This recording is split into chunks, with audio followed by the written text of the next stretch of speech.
Hai, ketemu lagi dalam pembelajaran Matematika Peminatan kelas 12. Pada materi kali ini, kita akan membahas mengenai penggunaan turunan fungsi trigonometri, di mana kita akan membahas berbagai hal tentang grafik fungsi trigonometri, mengenai selang kemonotonan, titik stasioner, dan jenis titik ekstrem. Untuk lebih memahaminya, kalian harus mengingat kembali materi prasyarat, yaitu persamaan trigonometri. Yuk, siapkan catatan atau LKPD yang sudah kalian print agar lebih mudah memahami isi video berikut. Let's check it out. Diberikan suatu grafik fungsi f(x) sama dengan 2 sin x min 1. Adik-adik masih ingat grafik fungsi itu selalu bergerak dari kiri ke kanan. Pada grafik ini kita melihat ada garis yang menurun, ya, seperti di sini. Nah, ini menurun ya. Kemudian ada garis yang naik. Saat dimana grafik tersebut turun ataupun naik ya, itu berkaitan dengan selang kemonotonan fungsi. Nah, sekarang kita akan melihat pengertian dari selang kemonotonan. Suatu fungsi dikatakan monoton jika fungsi tersebut naik terus ataupun turun terus pada suatu selang atau interval. Kita melihat di sini grafiknya, grafik f(x) sama dengan yang tadi ya, 2 sin x kurang 1. Dan di sini yang saya ambil X-nya di antara 0 hingga 2pi. Jadi dari sini sampai di sini. Nah, kita melihat bahwa f(x) itu naik. Kalau kita lihat dari sini, f(x)-nya naik di sepanjang interval x di antara 0 dan pi per 2. Kemudian f(x) turun, ya ini turun ya.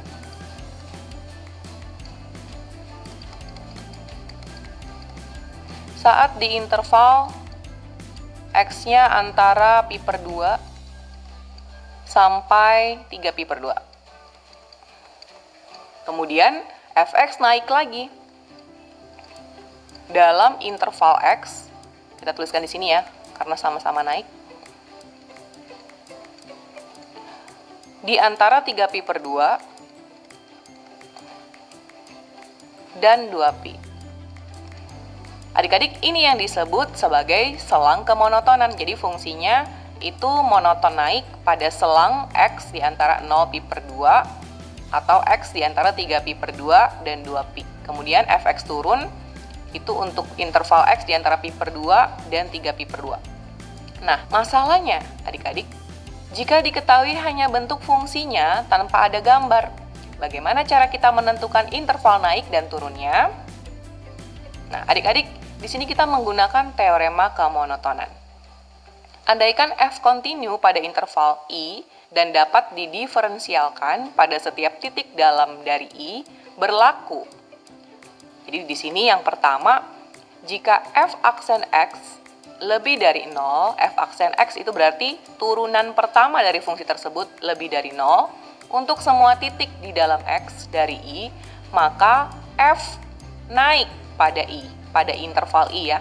Kemudian yang kedua, jika turunan pertama dari f itu kurang dari 0, untuk semua titik dalam x dari i, maka f turun pada i. Jadi kalau tidak diketahui gambarnya, gambar grafik fungsinya, kita dapat melihat dari turunan pertamanya dengan kondisi seperti ini untuk menentukan dia fungsinya naik atau turun.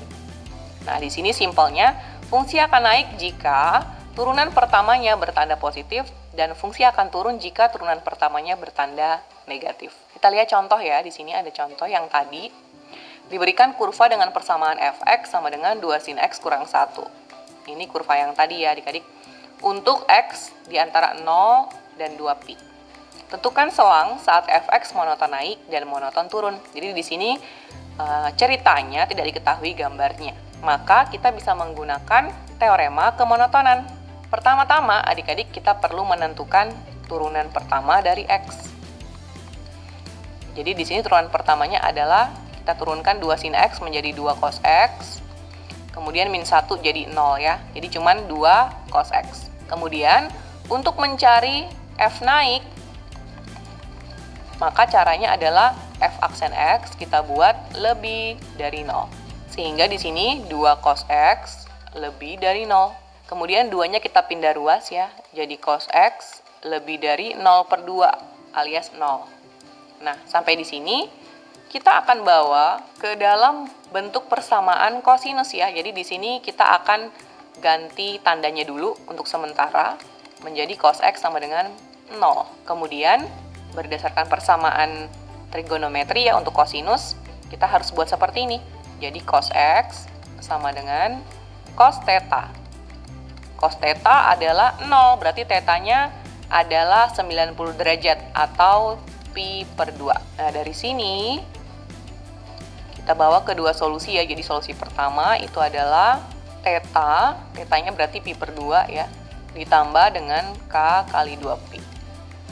Jadi X-nya adalah pi/2, untuk K-nya 0, kemudian kalau K-nya diisi 1, dia sudah melebihi 2pi ya. Di sini kan syaratnya intervalnya 2pi. Jadi kita tidak lanjutkan lagi, sampai di pi/2 saja untuk X pertama. Nah, sekarang kita ke X kedua. Untuk X kedua, berarti kita menggunakan min theta. Jadi di sini min pi/2 ditambah K kali 2pi. Nah, di sini K-nya kita isikan dengan 1 ya. Kalau dia kita isi 0, maka akan jadi minus pi/2. Dan itu di luar dari interval ini. Kita akan mulai isi dengan 1 sehingga min pi/2 ditambah 2pi. Itu hasilnya adalah 3pi/2. Kemudian kalau K-nya diisi 2, dia jadi 4pi dikurang pi/2 ya. Sudah lewat dari 2pi.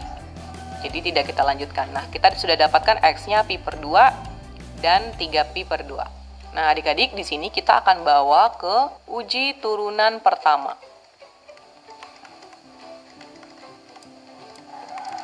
Ya, jadi maksudnya apa? Maksudnya kita sketsa. Di sini intervalnya kita kasih masuk 0 sampai 2pi. Kemudian kita masukkan pi/2 dan 3pi/2.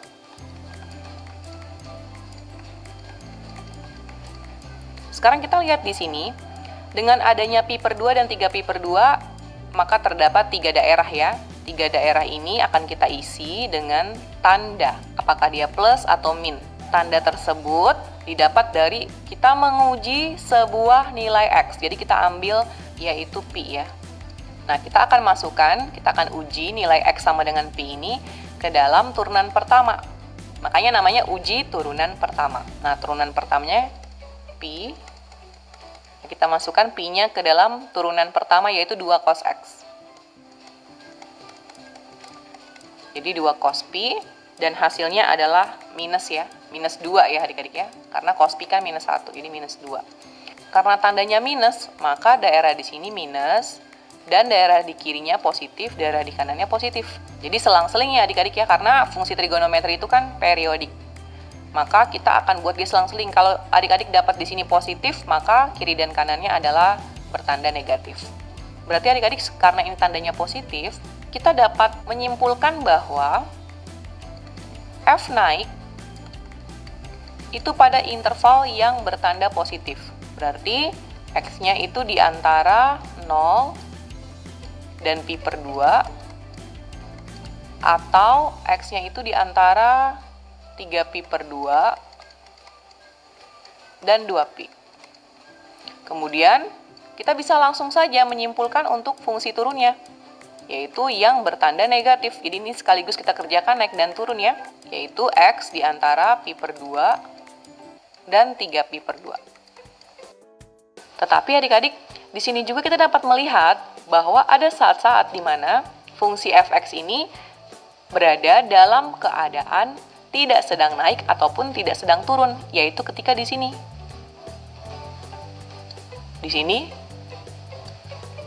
di sini, di sini, di sini, dan di sini. Sebenarnya masih banyak ya adik-adik ya. Di sini juga ya.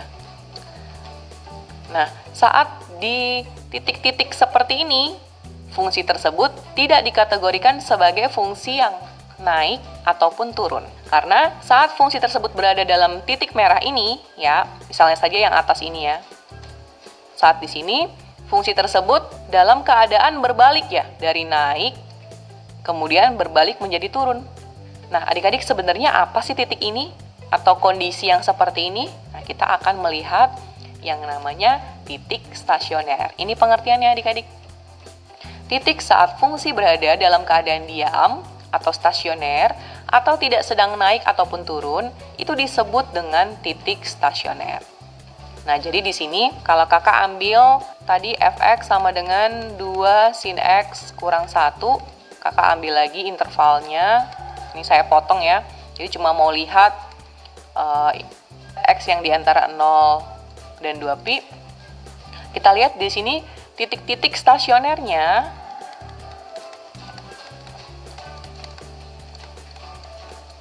berarti adalah ini ya. Ada 2 ya. Nah, karena namanya titik berarti dia ada koordinatnya, yaitu x, y. Nah, di sini kita isi berarti x-nya dilihat dari sumbu x ya. Ini kan sumbu x. Sementara ini sumbu y. Berarti dia adalah pi per 2, 1. Jadi ini pi per 2, 1. Kemudian untuk titik yang ini, ya berarti adalah 3 pi per 2, minus 3. Nah, ini adalah titik stasioner untuk fungsi fx sama dengan 2 sin x kurang 1 ketika interval x-nya di antara 0 dan 2pi. Nah, pertanyaan yang sama adik-adik, kalau tidak diketahui gambar grafiknya atau kurvanya, maka kita harus menggunakan cara lain ya. Nanti kita akan melihat bagaimana kita dapat menentukan titik stasioner tanpa melihat grafiknya.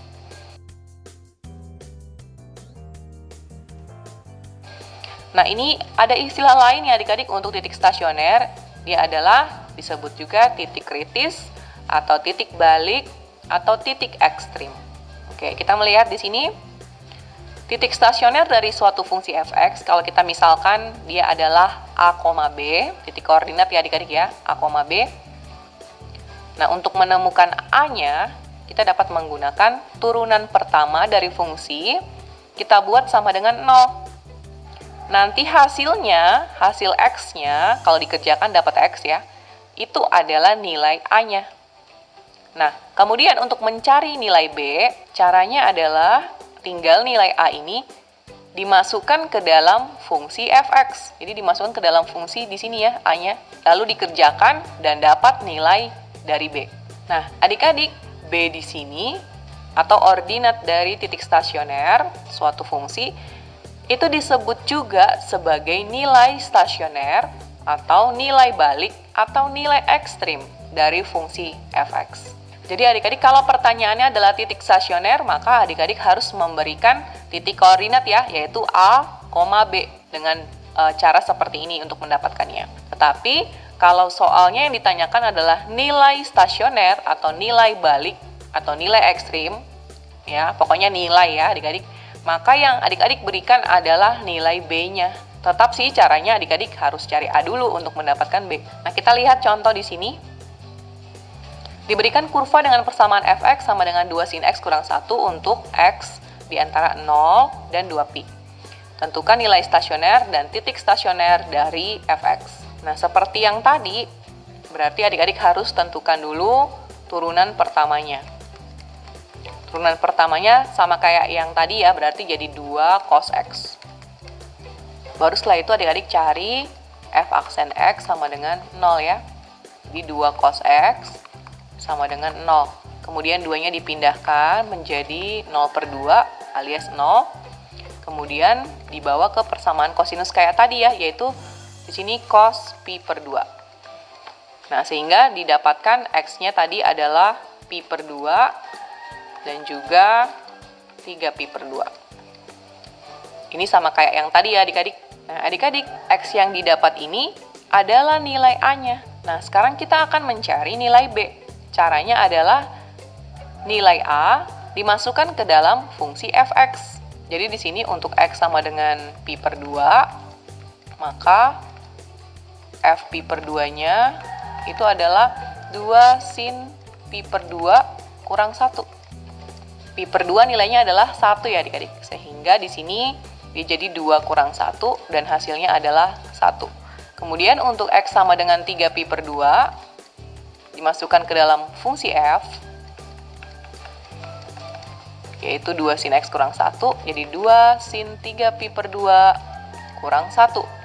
Sin 3 pi per 2 nilainya adalah min 1. Jadi min 2 kurang 1 ya adik-adik, hasilnya adalah min 3. Nah, ini adalah nilai B-nya. Jadi di sini kita menjawab pertanyaan yang pertama, nilai stasioner untuk fungsi fx adalah 1 dan min 3. Ingat ya adik-adik, nilai stasioner hanya B saja. Kemudian untuk menjawab pertanyaan titik stasioner, ya caranya adalah tinggal kita memasangkan x-nya dengan fx-nya. Jadi di sini x-nya adalah pi per 2, kemudian f pi per 2 adalah 1. Jadi tinggal dipasangkan saja adik-adik ya. Kemudian 3 pi per 2 dengan min 3.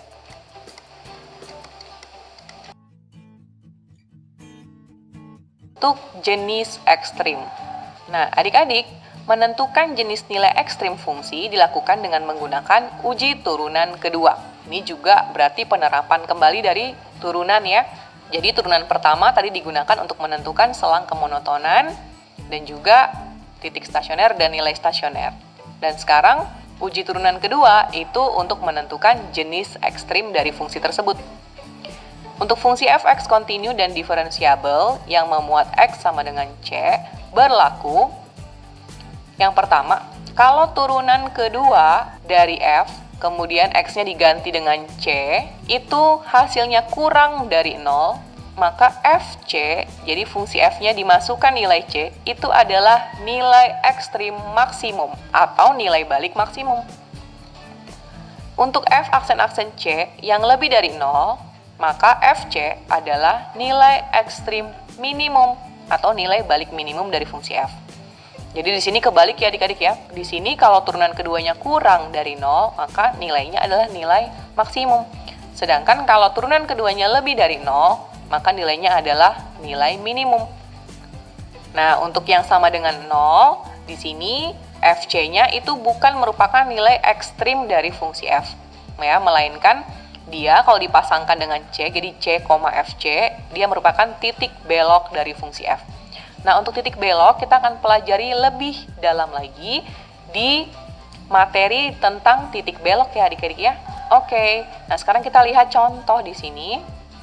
Tentukan titik balik maksimum dan titik balik minimum dari fungsi fx sama dengan 2x kurang 2 cos 2x untuk x di antara 0 dan pi. Nah, adik-adik, pertama-tama di sini kita akan mencari titik balik terlebih dahulu ya, atau titik stasionernya.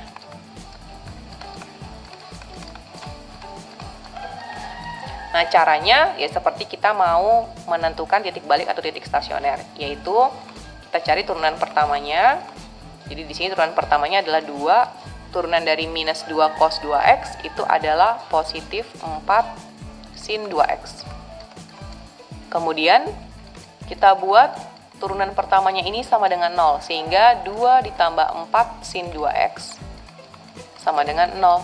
Ini adalah syarat untuk titik balik ya. Untuk mencari titik balik yaitu f aksen x dibuat sama dengan 0. Nah, kemudian kita pindah ruaskan untuk kita buat menjadi persamaan sinus. Jadi tinggal 4 sin 2x ya sama dengan min 2, udah pindah ruas ya. Kemudian 4-nya kita pindahkan menjadi min 2 per 4 alias min 1 per 2. Nah, sekarang kita akan mengubahnya menjadi sin 2x sama dengan sin theta berdasarkan aturan pada persamaan sinus ya adik-adik. Jadi di sini sin 2x kita buat sama dengan sin, karena dia minus berarti kita mulai dari kuadran 3 yaitu sin 7pi per 6. Nah, dari sini berarti tetanya adalah 7pi per 6 dan kita masukkan ke dalam solusi untuk persamaan sin. Yang pertama 2x itu sama dengan theta, jadi 7pi per 6 ditambah dengan k kali 2pi. Nah, di sini 2x karena sudutnya 2x ya. Maka x1-nya diisi dengan 2x. Sekarang kita pindah ruaskan 2-nya menjadi x sama dengan 7pi per 6 ditambah k per 2pi dibagi 2. Jadi dua-duanya itu harus dibagi dengan 2. 7pi per 6 kalau dibagi 2 hasilnya 7pi per 12. Kemudian k kali 2pi kalau dibagi 2 hasilnya adalah k kali pi ya. Nah, x-nya apa saja yang memenuhi solusi ini? Dia adalah 7pi per 12. Untuk k-nya bernilai 0. Kalau k-nya bernilai 1, maka 7pi per 12 ditambah pi. Dan itu sudah lewat dari selang yang diberikan di soal. Jadi kita tidak lanjutkan dengan k sama dengan 1, cukup k sama dengan 0. Ya, adik-adiknya masih ingat kan ya persamaan trigonometri sinus. Nah, sekarang kita akan melihat solusi kedua, yaitu 2x sama dengan pi dikurang theta, yaitu 7pi per 6 ditambah k kali 2pi.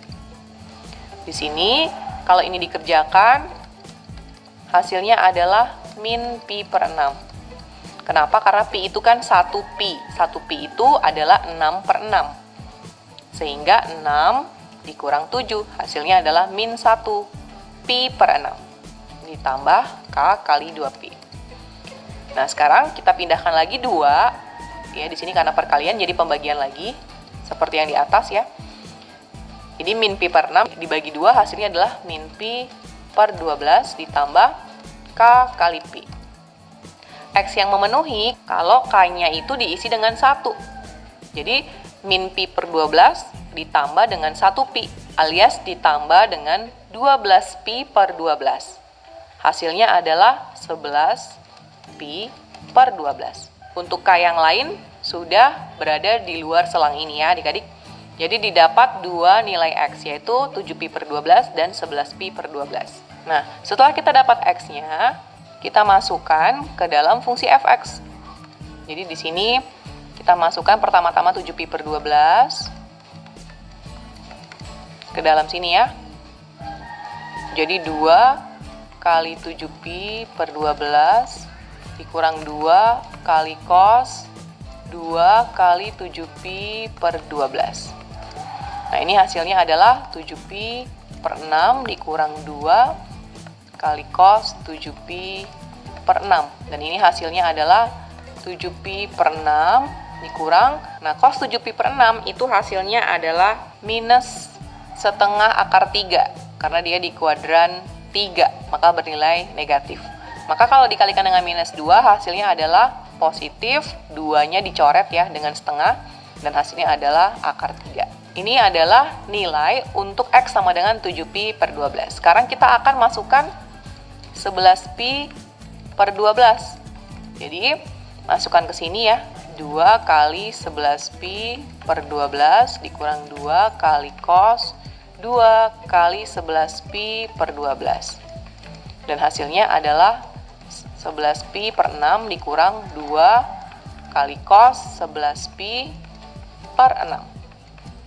Nah, cos 11pi per 6 dia berada di kuadran 4 ya adik-adik, sehingga tandanya adalah positif dan nilainya adalah positif setengah akar 3.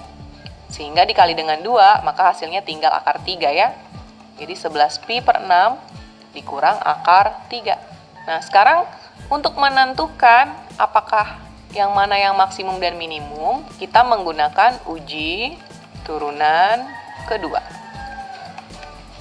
Yang kita perlu adalah tandanya adik-adik ya. Kalau dia dapatnya kurang dari 0, maka akan jadi maksimum. Kalau dia dapatnya lebih dari 0, maka akan jadi minimum. Ya, di sini kita cari dulu turunan keduanya.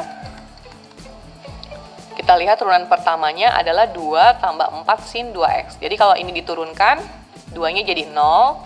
Kemudian 4 sin 2x menjadi 8 cos 2x. Nah, sekarang kita isi deh x-nya dengan x yang didapat. Jadi ada 7pi per 12 dan nanti diisikan 11pi per 12. Kita masukkan ya, jadi 8 cos 2 kali 7pi per 12. Di sini jadi 8 cos 7pi per 6. Tadi adik-adik kita sudah dapat cos 7pi per 6 itu adalah negatif ya. Negatif dikali dengan positif, hasilnya adalah negatif. Atau kurang dari 0. Kita tidak perlu tahu berapa nilainya ya adik-adik ya, yang kita perlu tahu apakah dia kurang dari 0 atau lebih dari 0. Nah, karena dia kurang dari 0, maka ini maksimum ya ekstrimnya. Kemudian, untuk yang 11pi per 12,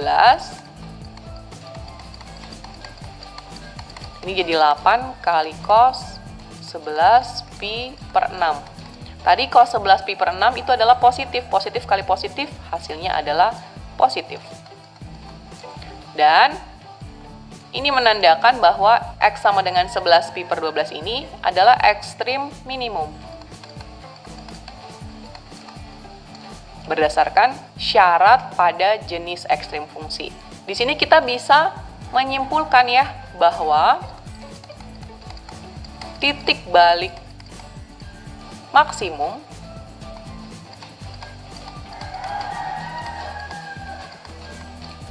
itu berarti adalah 7pi per 12 dengan pasangannya. Pasangannya berarti F 7pi per 12, yaitu 7pi per 6 tambah akar 3. Nah, ini adik-adik. Kemudian untuk titik balik minimum,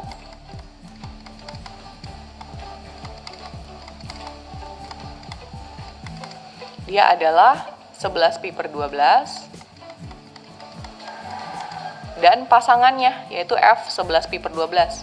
Ini ya, 11pi per 6 kurang akar 3.